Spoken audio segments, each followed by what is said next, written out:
oración vamos a pedir por nuestro país, que en estos últimos tiempos está pasando momentos difíciles de crisis y enfrentamiento. Vamos a pedir por nuestras autoridades para que el Señor de la columna ablande sus corazones y por fin se pongan a trabajar por el bienestar común de todos los peruanos, sin raza ni distinción. Padre nuestro que estás en el cielo, santificado sea tu nombre. Venga a nosotros tu reino. Hágase voluntad en la tierra como en el cielo. Danos hoy nuestro pan de cada día. Perdona nuestras ofensas, como también nosotros perdonamos a los que nos ofenden. No nos dejes caer en la tentación y líbranos del mal. Dios te salve María, llena eres de gracia, el Señor es contigo, bendita tú eres entre todas las mujeres, y bendito es el fruto de tu vientre, Jesús.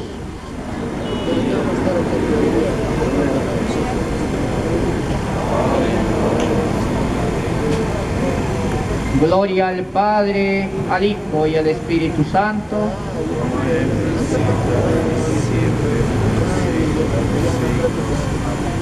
Podemos proseguir.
Agarrando eso, no, tu cámara está allá acá ya. Mario.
de un kilómetro, creo.